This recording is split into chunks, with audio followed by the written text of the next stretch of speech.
Cara cari pahala indahnya Islam. Ustadz mau tanya dong, boleh nggak sih kita berdoa agar bisa sukses seperti idola kita? Tapi kalau boleh pun, apakah itu termasuk kategori tidak bersyukur dengan keadaan yang kita saat ini? Terima kasih Ustadz. Alhamdulillah, saudara-saudara yang dirahmati oleh Allah, kita dapat jawaban dari pemirsa ataupun jamaah. Apa pertanyaannya? Ustadz, apakah boleh kita meminta kepada Allah agar menjadi seperti yang kita inginkan, seperti idola kita? Lalu ketika kita meminta seperti idola kita, apakah hal tersebut dikategorikan tidak bersyukur kepada Allah? Nah, mau tahu jawabannya? Jawabannya seperti ini, jamaah rahimakumullah, bahwasanya berdoa kepada Allah agar menjadi seperti idola dalam hal yang ma'ruf, dalam hal yang baik, dalam hal yang sifatnya maslahat, boleh-boleh saja, dan itu tidak mengurangi rasa syukur kita kepada Allah.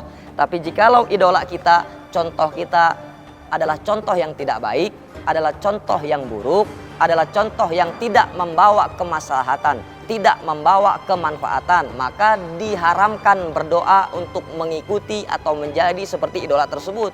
Contoh, dalam zaman seperti ini, zaman perkembangan zaman, sudah banyak contoh-contoh yang membuat rusaknya generasi muda. Contoh membuat rusaknya akhlak dan etika. Contoh-contoh yang dilakukan oleh orang yang tidak mengenal Allah, tidak mengenal Islam. Sehingga berapa banyak anak muda kita rusak karena mengikuti contoh tersebut. Contoh, banyaknya aplikasi-aplikasi game, aplikasi-aplikasi, mohon maaf, seperti aplikasi-aplikasi yang bikin orang bergoyang, pengen melihat aurat. Nah, itu aplikasi yang berbahaya, saudara. Tanpa kita sadar, program tersebut, aplikasi tersebut membuat kita jauh dari Allah dan hancur. Lantas, kalau doa agar menjadi idola yang terbaik, yang soleh, mendekatkan diri kepada Allah, apakah boleh? Boleh. Apa dasarnya? Faqalallahu ta'ala, dasarnya adalah faskuruni askurkum waskuruli wala takfurun. Jikalau engkau mampu mengingat Allah, maka Allah akan mengingat kamu. Waskuruli wala takfurun, dan janganlah engkau kufur nikmat, engkau wajib bersyukur. Apa dasarnya? Dasarnya ketika kita melihat manusia tersebut atau contoh tersebut atau idola tersebut mampu mendekatkan diri kita kepada Allah, maka boleh kita memintanya. Misalnya kita idola dengan para ulama, misalnya kita mengidolakan sosok imam besar umat Islam Indonesia Al-Habib Muhammad Rizik bin Husain bin Syihab, lalu kita berdoa kepada Allah, ya Allah, tolong berikan saya kekuatan agar saya seperti istiqomah seperti beliau. Tolong berikan saya kekuatan akhlak yang baik agar saya bisa berakhlak seperti beliau. Tolong ya Allah berikan saya kekuatan untuk istiqomah dalam menegakkan amar ma'ruf nahi munkar seperti beliau. Nah, itu adalah doa yang dianjurkan oleh baginda Nabi besar Muhammad sallallahu alaihi wasallam. Contoh tersebut yang mulia, contoh tersebut yang agung seperti Habib Rizik bin Husain bin Syihab adalah contoh atau teladan yang dimana pada zaman ini penuh dengan kemaksiatan. Keadilan berpihak, lalu keadilan bukan adil ke atas, bukan adil ke bawah, tapi tumpul keadilan. Lalu seperti apa contoh yang terbaik? Seperti Habib Rizik bin Husain bin Syihab, sebagaimana Imam Syafi'i menjelaskan kepada murid-muridnya. Murid Imam Syafi'i ini bertanya kepada Imam Syafi'i, wahai Tuan Guru, ulama seperti apa yang harus kita ikuti? Lalu Imam Syafi'i menjawab, ulama yang dibenci kaum kafir, ulama yang dibenci kaum munafik, ulama yang sangat dicintai orang ahli maksiat. Lalu seperti ulama apa di zaman ini? Di zaman modernisasi, di zaman teknologi canggih. Di zaman ini ada salah satu sosok yang luar biasa. Beliau adalah salah satu min zuriyatir Rasul. Beliau adalah salah satu min ahlil baitnya Rasul, keturunan langsung darahnya Nabi Muhammad. Dalam darah dagingnya para habaib ada darah dagingnya Nabi Muhammad. Dalam darah dagingnya Habib Rizik ada darah dagingnya Nabi Muhammad. Lalu apa yang diminta oleh Nabi Muhammad? Faqalallahu ta'ala, qul la as'alukum alaihi ajron illa mawadata fil qurba. Allah menjawab, apa bertanya kepada Nabi Muhammad?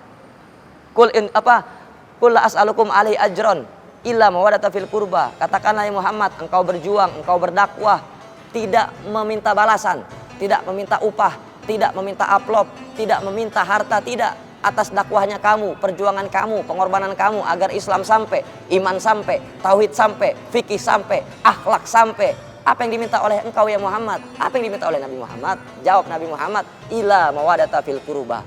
Para ahli tafsir mengartikan fil qurba itu adalah para keluarganya. Jadi kesimpulannya, pemirsa jamaah rahimakumullah, kesimpulan daripada doa tersebut, untuk agar kita diberikan kekuatan untuk idola yang terbaik, maka dibolehkan jikalau idolanya teladan yang paling mulia, dibolehkan teladannya yang paling baik. Jadi kesimpulannya adalah kalau mau jadi idola, mau punya idola, idolakanlah Nabi Muhammad. Idolakanlah Rasulullah. Idolakanlah teladan kita. Siapa teladan yang paling baik? Teladan yang paling baik adalah baginda Nabi besar Muhammad Sallallahu Alaihi Wasallam. Sebagaimana di dalam kitab Burdah karangan Imam Busiri, Muhammadun sukruhu fardun alal umami, Muhammadun zikruhu rohun li anfusina.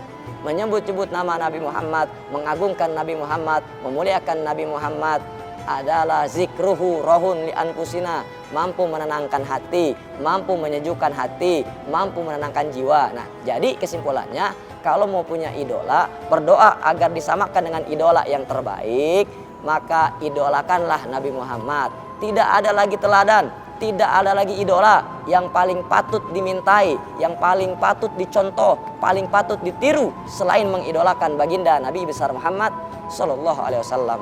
Karena kalau kita keluar daripada ajaran Nabi Muhammad, kita keluar dari sunnahnya Nabi Muhammad, kita keluar dari koridornya Nabi Muhammad, maka udah pasti dipastikan hidup kita akan rusak dan tidak terarah. Muhammadun sukruhu fardun alal umami, menyebut-nyebut nama Nabi Muhammad, mengagungkan Nabi Muhammad, memuliakan Nabi Muhammad, mencontoh Nabi Muhammad, mengidolakan Nabi Muhammad, sukruhu fardun alal umami, maka wajib atas setiap umat bersyukur untuk meniru dan meneladani akhlak baginda Nabi besar Muhammad Sallallahu Alaihi Wasallam. Jadi kesimpulannya tadi, teladan yang paling baik, idola yang paling baik adalah baginda Nabi besar Muhammad Sallallahu Alaihi Wasallam.